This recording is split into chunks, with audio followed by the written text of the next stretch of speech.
আসসালামু আলাইকুম। আমন্ত্রণ জানাচ্ছি জাগো টিভিতে। আপনাদের সাথে আছি আমি মমতাজ শাহিন রুম্পা। শুরুতেই জানিয়ে দিব আপডেটগুলো। গাজায় বোমায় উড়ে গেলেন 2 ইসরায়েলি মেজর।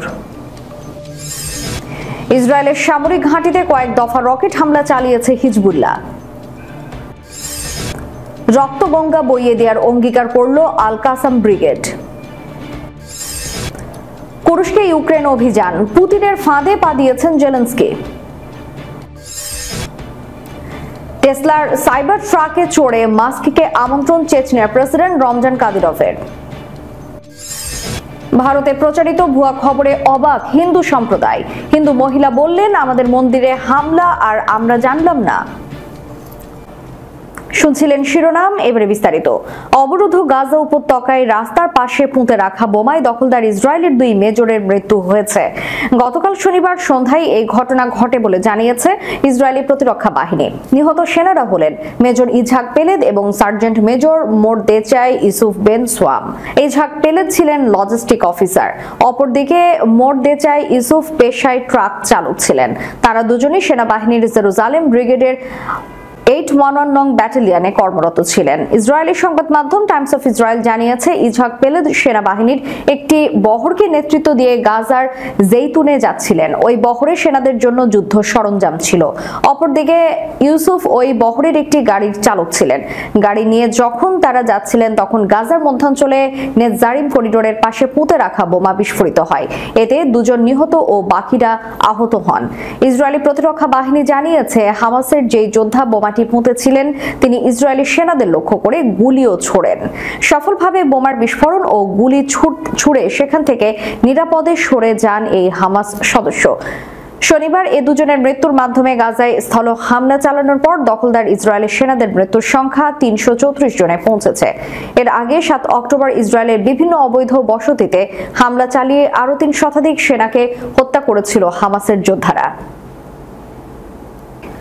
জেনিনে ইসরায়েলি হামলায় 2 কমান্ডার শহীদ, রক্তগঙ্গা বইয়ে দেওয়ার অঙ্গীকার করল আল কাসাম ব্রিগেড।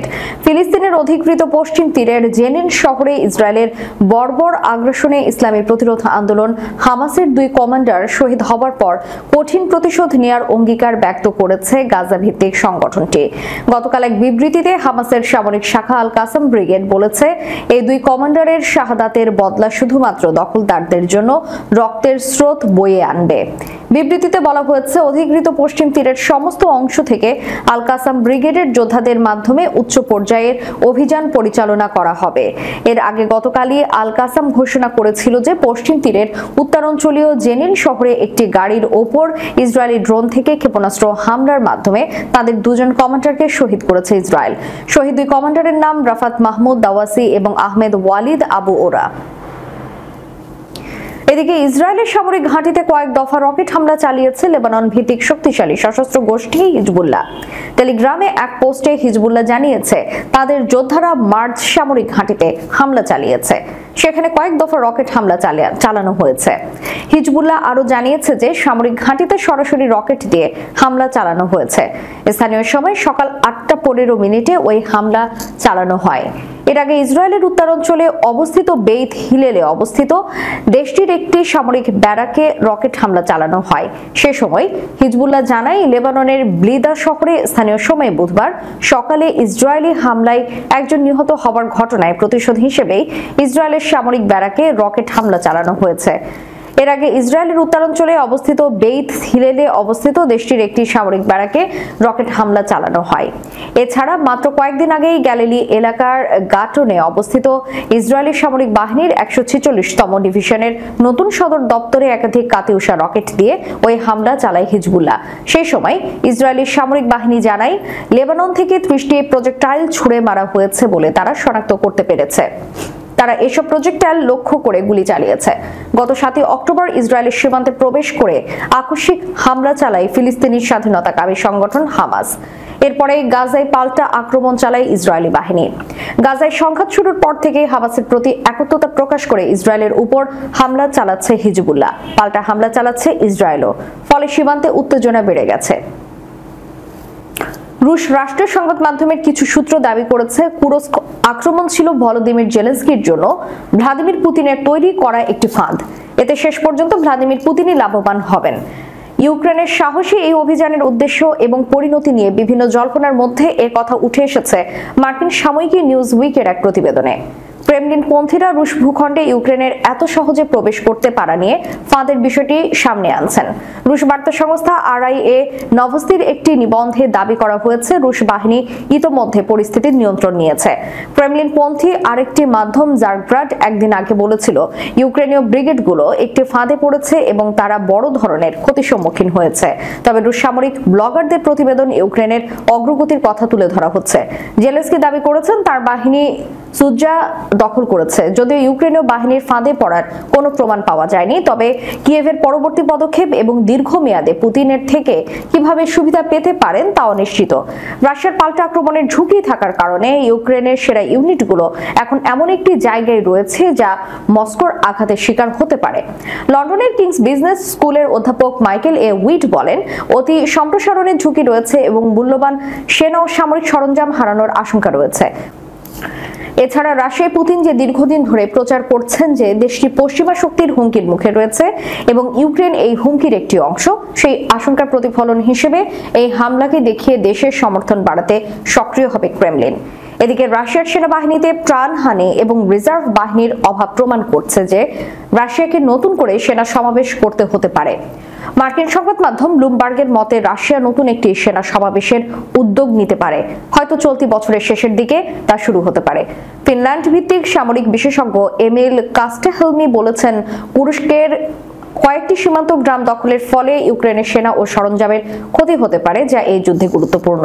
অন্যদিকে ইউক্রেনের ডনবাস অঞ্চলে রুশ বাহিনীর বিরুদ্ধে ইউক্রেনের প্রতিরক্ষা দুর্বল হয়ে পড়ছে।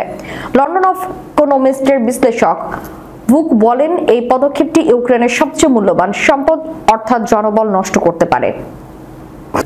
চেচনিয়ার প্রেসিডেন্ট রমজান কাদিরভ টেসলার প্রধান নির্বাহী ইলন মাস্কের রাশিয়ায় আমন্ত্রণ জানিয়েছেন।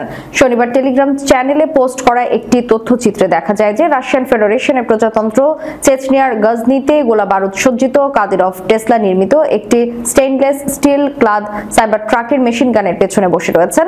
কাদিরভ বলেন, যানটি নিঃসন্দেহে বিশ্বের সেরা গাড়িগুলোর মধ্যে একটি। আমি আক্ষরিক অর্থেই প্রেমে পড়েছি। এটিকে এমনি তারা সাইবার বিস্ট বলে না। আমি নিশ্চিত যে এই যন্ত্রটি আমাদের সৈন্যদের জন্য প্রচুর সুবিধা নিয়ে আসবে। কাদিরভ, যিনি কথিত মানবাধিকার লঙ্ঘনের অভিযোগে মার্কিন নিষেধাজ্ঞার শিকার হয়েছেন, দাবি করেছেন যে মাস্কের কাছ থেকে ট্রাকটি পেয়েছেন তিনি।